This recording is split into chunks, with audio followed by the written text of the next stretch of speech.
విశాఖ పెందుర్తిలో వెలిసిన పైడితల్లి అమ్మవారి జాతర మహోత్సవం రంగరంగ వైభవం జరిగింది. తెల్లవారుజాము నుంచే అమ్మవారికి దర్శనం చేసుకోవడానికి క్యూ లైన్లో భక్తులు పెద్ద ఎత్తున పాల్గొన్నారు.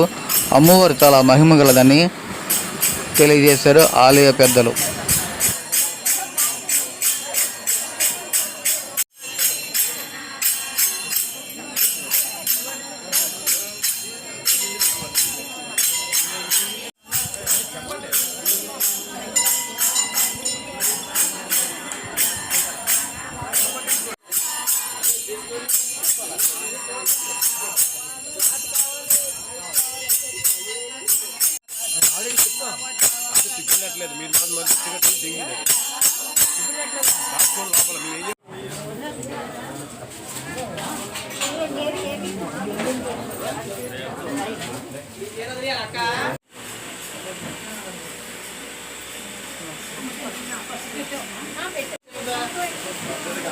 సైడ్కి వెళ్ళిపోవాలా బ్రో?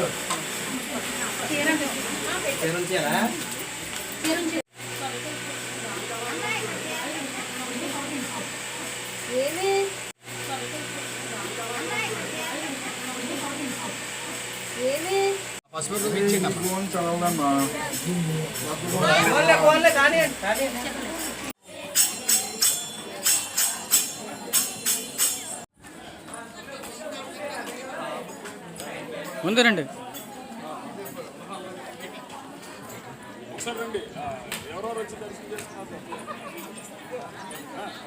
రంగ వైభవంగా శ్రీ శ్రీ శ్రీ పైడితల్లి అమ్మవారి పండగ మహోత్సవం అనేది నిర్వహించుకోవడం జరుగుతూ ఉంది. పెందుర్తి మండలంలో పెందుర్తి గ్రామంలోని ఈరోజు గొర్లివారి విలవేల్పు పెందుర్తి గ్రామ ప్రజల యొక్క విలవేల్పు అయినటువంటి వరహ నరసింహస్వామి సోదరురాలైనటువంటి పైడితల్లి అమ్మవారి పండుగని అంగరంగ వైభవంగా కూడా భక్తి శ్రద్ధలతో గ్రామ పెద్దలు మరియు గ్రామ ప్రజలందరూ కూడా చేస్తూ ఉన్నారు.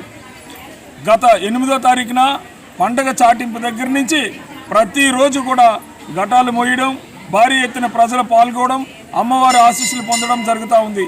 అదే రకంగా నిన్న 15వ తారీఖున భారీగా ఒక 1000 మంది పాల్గొన్నారు. భారీగా ర్యాలీగా వెళ్ళి అమ్మవారికి సారి కూడా పెట్టడం జరిగింది, తొలేళ్ల పండుగ చేయడం జరిగింది. అదే రకంగా ఈరోజు 16వ తారీఖు జూలై నెలలో పొద్దున్న 5 గంటల నుంచి కూడా భక్తులందరూ కూడా పోటెత్తి ఈ యొక్క అమ్మవారి ఆశీస్సులు పొందుతూ ఉన్నారు. అదే రకంగా ఈరోజు మధ్యాహ్నం కూడా అన్న సంరాధన కార్యక్రమాన్ని కూడా నిర్వహించుకోవడం జరుగుతుంది. 5000 మందికి పైగా కూడా ఈ యొక్క అన్న సంరాధన అనేది జరుగుతూ ఉంది. అదే రకంగా ఈరోజు సాయంత్రం అమ్మవారికి పెద్ద ఎత్తున పండగ మహోత్సవం అనేది చేస్తూ ఉన్నాం. డాన్స్ బాబీ డాన్స్ లాంటి స్టేజ్ ప్రోగ్రాంలు కూడా పెట్టి ప్రతి ఒక్కరూ కూడా అమ్మవారి కృప సాధించి వారి యొక్క కోరికలను తీర్చుకునేటట్టు అమ్మవారు ఎల్లవేళలా వారందరికీ కూడా ఆశీస్సులు అందించాలని చెప్పేసి కోరుకుంటూ సెలవు తీసుకుంటున్నాం. గ్రామ పెద్దలు గొర్రెలు